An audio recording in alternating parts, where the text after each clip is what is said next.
चुनाव शुरू होते ही ऐलान कर दिया है कि अगर उत्तर प्रदेश 80 हराओ का नारा दे रहा है, अगर उत्तर प्रदेश 80 हराओ का नारा दे रहा है, तो बिहार भी पीछे नहीं है। 40 हराओ का नारा यहां से भी निकल करके जा रहा है। और अगर यूपी और बिहार मिलकर के 120 सीट हरा देंगे तो भारतीय जनता पार्टी का क्या होगा। मैं अभी सुन रहा था, हमारे कम्युनिस्ट पार्टी के नेता ये कह रहे थे कि समुद्र मंथन हुआ था। कभी समुद्र मंथन हमारे सभी लोगों को पता है, समुद्र मंथन के दौरान क्या हुआ है। लेकिन इस ऐतिहासिक मैदान में मैं कहना चाहता हूं कि 2024 में संविधान मंथन होने जा रहा है। एक तरफ वो लोग हैं जो संविधान बचाना चाहते हैं, संविधान के रक्षक हैं, और दूसरी तरफ वो लोग हैं जो संविधान के भक्षक हैं, संविधान को खत्म करना चाहते हैं। मैं जब बिहार आया हूं आपके बीच में, जब मैंने अखबार उठा करके देखा तो एक युवती ने जान दे दी। एक बेटी जो परीक्षा में दे करके आई थी, क्योंकि परीक्षा को रद्द कर दिया गया, पेपर लीक हो गया, जिसके कारण उसमें आत्महत्या कर ली और कहा कि मां बाप से मैं माफी मांगती हूं।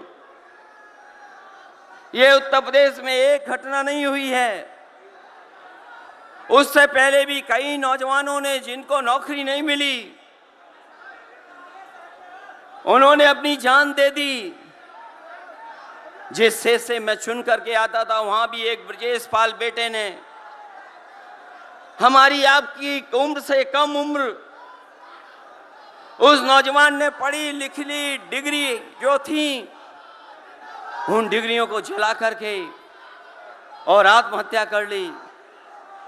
ये हालत है देश की। और वहां पर उत्तर प्रदेश में जहां पर से प्रधानमंत्री चुन करके जाते हैं, जनता ने भरोसा किया उन पर, उनको बहुमत दे दिया, लेकिन डबल इंजन की सरकार ने बेरोजगारी दी है। मुझे खुशी है कि तेजस्वी ने यहां पर नौकरियां दे दी, रोजगार दे दिए, और हम तो वहां 60 लाख बच्चे जिनको पेपर नहीं लिख पाए, उनका हिसाब किताब लगाते हैं। उनका अगर हम बड़ा परिवार न माने, केवल 3 सदस्य परिवार के माने, बेटा और मां बाप, तो 60 का गुणा 3, 1 करोड़ 80 लाख वोट, और 1 करोड़ 80 लाख लोगों को अगर हमने भाग दे दिया 80 लोकसभा से, तो केवल उत्तर प्रदेश में 2,25,000 हर लोकसभा में वोट कम हो गया है। लेकिन तेजस्वी ने बिहार में पलट करके दूसरा काम किया। अभी 3 लाख नौकरी दी, हिसाब लगा लो कितने परिवारों का जीवन बदला। और सोचो 10 लाख नौकरी मिल जाती तो कितना परिवारों का भविष्य बदल जाता।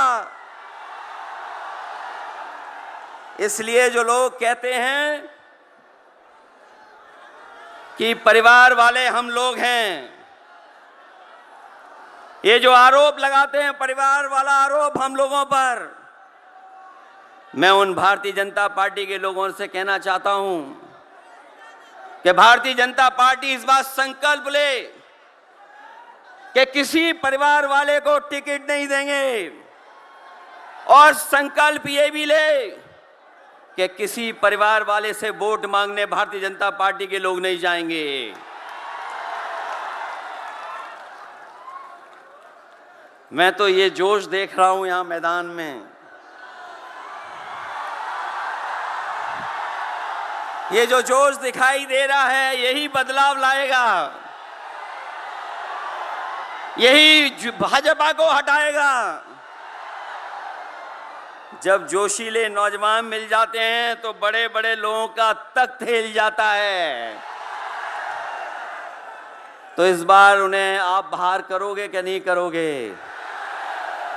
पहली सूची बीजेपी की आ गई, उस सूची में बिहार बाहर है, बिहार नहीं है उसमें।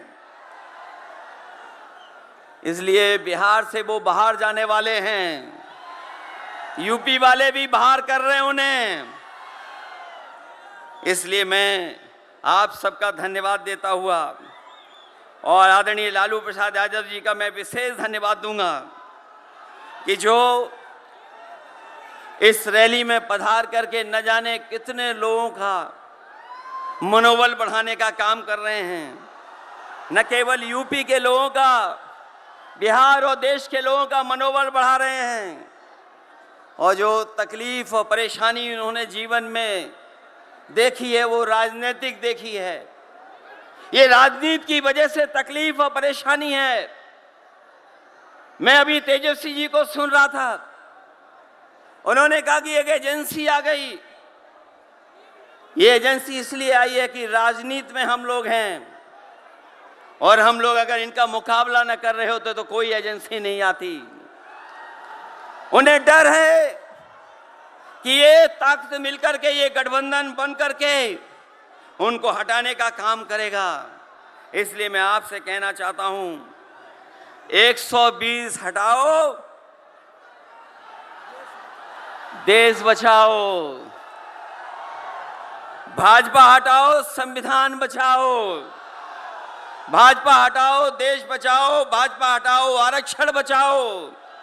भाजपा हटाओ, नौकरी पाओ। भाजपा हटाओ, संकट मिटाओ। मैं इन्हीं शब्दों के साथ मैं सभी लोगों का बहुत बहुत धन्यवाद और आभार प्रकट करना चाहता हूं, इस उम्मीद और इस भरोसे के साथ कि जब कभी हम लोग अगली बार मिलेंगे तो ये डबल इंजन की सरकार बाहर होगी, यूपी से लेकर के बिहार तक भारतीय जनता पार्टी बाहर होगी। बहुत बहुत धन्यवाद आपका। शुक्रिया।